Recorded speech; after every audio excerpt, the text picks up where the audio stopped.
रमेश का गांव में ढाबा था। इस ढाबे को उसका पूरा खानदान संभालता था। उसकी बीवी पराजक्ता और बेटी मीना खाना पकाया करती थी और वो और उसका बेटा शुभम खरीदारों को संभालता था। लेकिन गांव में उनका ढाबा कुछ खास चल नहीं रहा था, इसलिए रमेश परेशान था। प्राजक्ता, ऐसे कैसे चलेगा?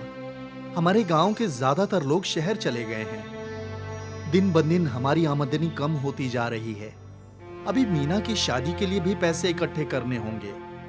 आप फिक्र मत कीजिए, ऊपर वाला है, वो हमारी जरूर मदद करेगा। हाँ, अब उनसे ही उम्मीद है। हम तो अपनी पूरी कोशिश कर रहे हैं। रमेश और पराजक्ता की गुफ्तगू उनके बेटे शुभम ने सुन ली और वो सोचने लगा, मुझे कुछ भी करके अम्मा अब्बा की मदद करनी होगी। और ऐसे ही सोचते सोचते वो चलते चलते दरिया के पास आ गया। शुभम का गांव एक दरिया के किनारे था और यही दरिया उसके गांव को कई और गांव से जोड़ा करती थी। शुभम अपनी कश्ती में बैठ गया और चप्पू चलाने लगा। अब्बा कह रहे थे कि हमारे गांव के ज्यादातर लोग शहर जा चुके हैं, लेकिन आसपास के गांव में तो लोग हैं ना। हम अपना खाना उन्हें फरोख्त कर सकते हैं, लेकिन कैसे? वो सोच ही रहा था कि तभी उसका तवज्जो एक दूसरी कश्ती पर चाय फरोख्त कर रहे शख्स की जानिब गया। चाय ले लो, चाय चाय, बस 5 रुपए चाय ले लो। चाचा, मुझे एक चाय देना। शुभम उस कश्ती के करीब गया और उसने देखा कि चाय वाले ने अपनी कश्ती में चूल्हा लगा रखा है और वहीं चाय बनाकर फरोख्त कर रहा है। चाचा, ये तो आपने बहुत सही किया है। कश्ती पर चाय, कमाल है। कबल मैं भी दुकान में चाय फरोख्त करता था बेटा, लेकिन इतनी आमदनी नहीं हो रही थी, तो सोचा कश्ती पर फरोख्त करूं और मेरा फैसला सही निकला। अब सुबह निकलता हूं और एक गांव से दूसरे गांव दिन भर चाय बना बना कर फरोख्त करता रहता हूं। शुक्रिया चाचा, इसलिए अब मेरी मदद करने के लिए। शुभम ने कश्ती मोड़ ली और वापस अपने गांव पहुंच गया। अब्बा, मुझे एक तरकीब सूझ गई है। कैसी तरकीब बेटा? आमदनी में इजाफे का। अब्बा, हम कश्ती पर खाना फरोख्त करेंगे। क्या? हाँ अम्मा, अभी मैं दरिया पर गया था। वहाँ एक चाचा कश्ती पर चाय फरोख्त कर रहे थे और वो कह रहे थे कि दिन भर उनकी चाय फरोख्त होती रहती है। वो कभी इस गांव में तो कभी उस गांव में चाय फरोख्त करते रहते हैं। उनकी आमदनी में कई गुना इजाफा हो गया है। अब्बा, हमें भी उन चाचा की तरह खाना कश्ती पे ही फरोख्त करनी चाहिए। लेकिन ये कैसे मुमकिन होगा? मुमकिन है। कश्ती पर छोटा सा गैस वाला स्टोव लगाकर लोगों को गर्मा गर्म खाना मिलेगा और हम कई गांव में पहुंचकर अपनी आमदनी में इजाफा कर सकते हैं। वैसे तरकीब तो अच्छी है बेटा, हम कोशिश कर सकते हैं। बस कुछ चीजें खरीदनी पड़ेंगी। शुभम की तरकीब उसके पूरे खानदान को बेहद पसंद आई थी। वो सब लोग कश्ती पर ढाबा खोलने के लिए तैयार थे। रमेश और शुभम ने बाजार जाकर छोटे गैस वाले स्टोव खरीद लिए और फिर उन्होंने अपनी कश्ती पर स्टोव और बर्तनों को सेट कर लिया।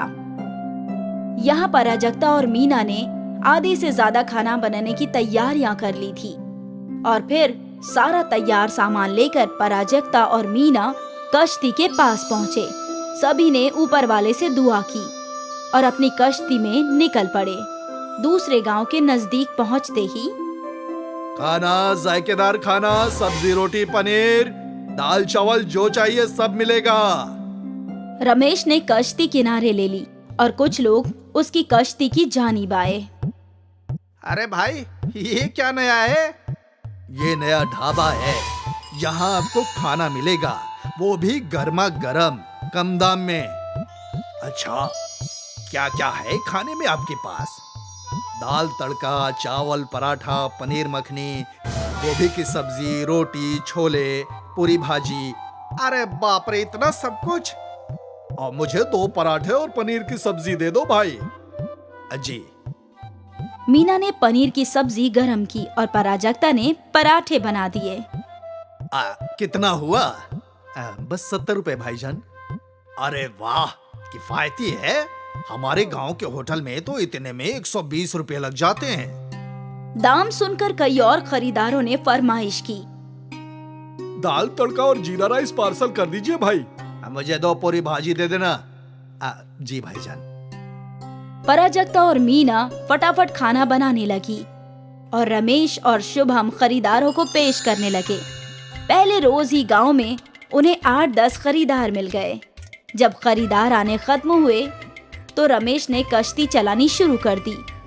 वो लोग अगले गांव में रुके और यहाँ भी एक एक करके कई खरीदारों ने उनसे खाना खरीदा और फिर उसके अगले गांव। ऐसा करते करते शाम तक रमेश का तैरता ढाबा 8 गांव में घूम चुका था।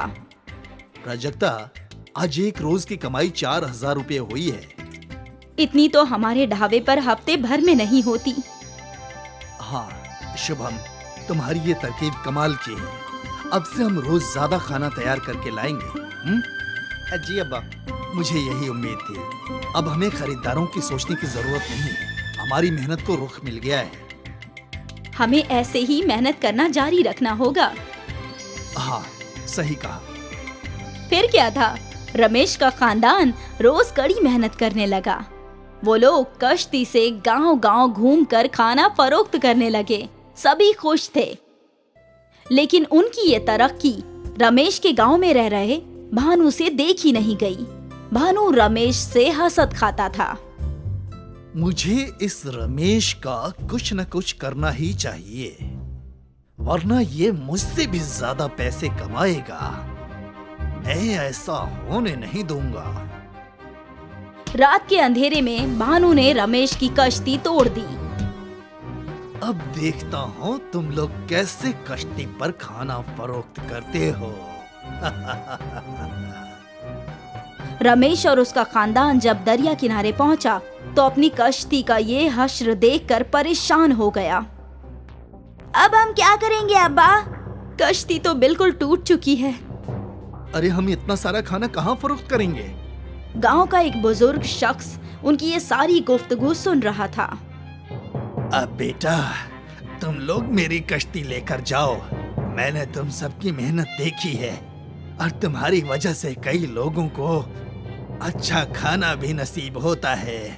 ये नेक काम रुकना नहीं चाहिए।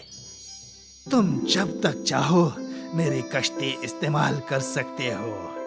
वैसे भी दिन भर कश्ती चलाकर कुछ खास नहीं कमा पाता मैं। शुक्रिया चाचा जान, आपने हम पर बहुत बड़ा एहसान किया है। ऐसा नहीं बेटा, इसे तुम मेरी मदद समझ लो। चचा की कश्ती उनकी कश्ती से बड़ी और बेहतर थी। शुभम और रमेश ने उस बड़ी कश्ती में गैस स्टोव लगाया और ढेर सारा तैयार खाना भी रख लिया और फिर वो लोग रवाना हो गए। रोज की तरह वो लोग अलग अलग गांव में रुक कर खाना फरोख्त करने लगे। खरीदार बढ़ गए थे और उनकी आमदनी भी। शाम के वक्त वो लोग अपने गांव लौटे और रमेश उस ज़ईफ शख्स के घर गया। चाचा, आज आपकी वजह से मैं खाना फरोख्त कर पाया। आपकी मदद के लिए शुक्रिया। इसे कबूल कीजिए। हमारी कमाई बहुत अच्छी हुई है और उसके हकदार आप भी हैं चाचा। पहली मर्तबा कोई मुझे कश्ती नहीं चलाने के पैसे दे रहा है। 40 साल से बस कश्ती चलाकर ही पैसे कमाता आया हूँ। अब ज़ईफ हो चुका हूँ, जिस्म साथ नहीं दे रहा है। सोच रहा था कि कश्ती फरोख्त ही कर दूं। अब नहीं चाचा, आपको कश्ती फरोख्त करने की जरूरत नहीं है। हम आपकी कश्ती चलाएंगे और आपको रोज आपकी कश्ती का किराया भी अदा करेंगे।